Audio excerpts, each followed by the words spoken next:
All right, let's get right into it. We are not going to talk about the same old boring advice like, oh, just skip your morning coffee. No. Today, we're flipping the script on how you think about money. This is all about looking at saving as a kind of clever rebellion, a way to fight back against a system that seriously feels like it's designed to keep us broke. Let's get into the tactics. First things first, we gotta face the problem, right? This shared feeling of financial frustration that, let's be honest, pretty much everyone is dealing with right now. I mean, does this just hit a little too close to home? You know that feeling? Like there's this invisible hand that's constantly reaching into your pockets, just taking a little bit, day after day. The whole idea for this explainer kicks off with this exact feeling, this slow, grinding pressure on our money. And this slide, it's the perfect picture of the problem. Our salaries, if they even go up at all, they just kind of inch forward like a snail. But at the same time, the cost of literally everything, your rent, your food, gas for your car, it's blasting off like a rocket. Our actual ability to buy stuff just gets totally demolished in the process. But here's the thing, it's not just about rising prices. The bigger enemy, the real villain of the story here, is the culture around us that is just screaming at us to spend, spend, spend. It pushes us to buy stuff we don't actually need, a lot of times with money we don't even have yet, just for a little bit of social approval. Okay, so it's time to gear up for our first battle. This is where we start fighting back against all those outside pressures. The social stuff, the marketing tricks that are basically designed to empty our wallets. And the first strategy goes straight for the biggest one, social pressure. Just think about it for a second. What's the biggest leak in your budget? A lot of the time, it's not really a necessity. It's that fear of saying no to a fancy night out where a single drink costs more than your lunch for the whole week.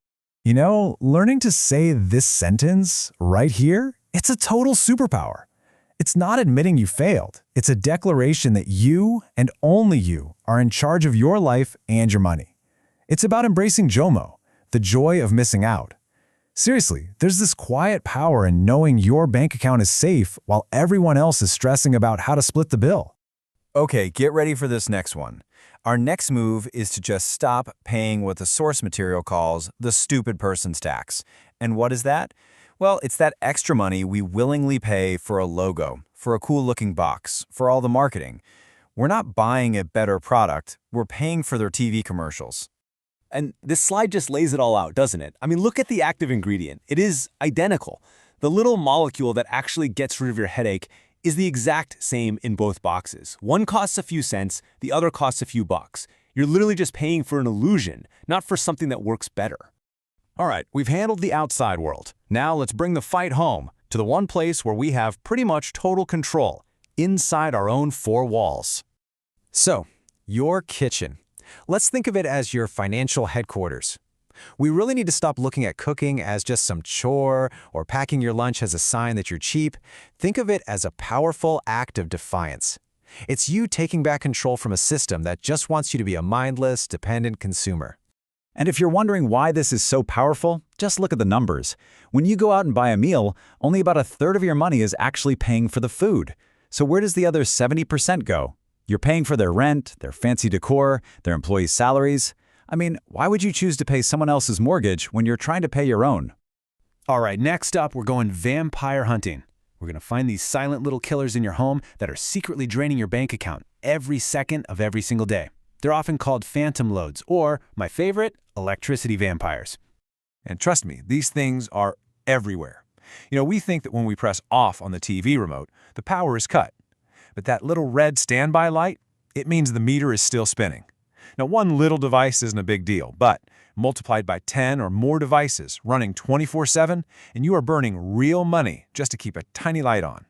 Okay, now we're getting to the big guns. The next two tricks are the most powerful ones. They're not just about actions you can take. They're about fundamentally shifting how you see the world and what your money is actually worth.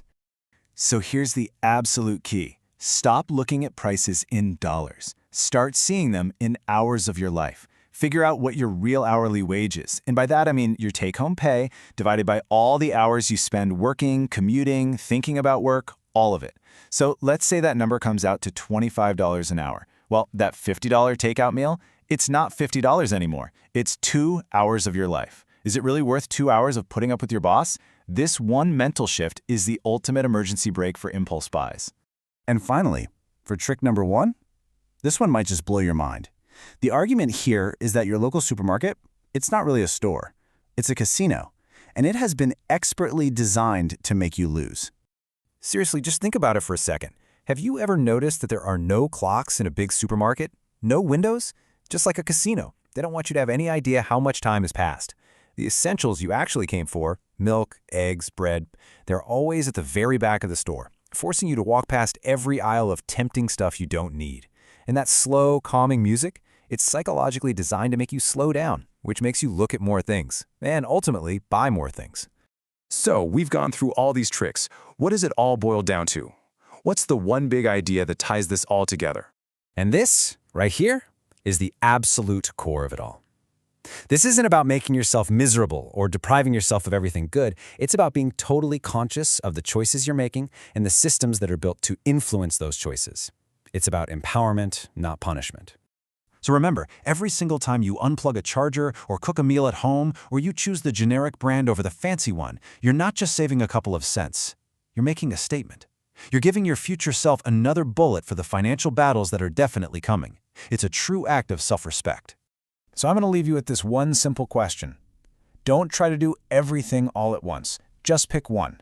Which one of these small strategic acts of rebellion are you going to start with today to start taking back control of your financial life?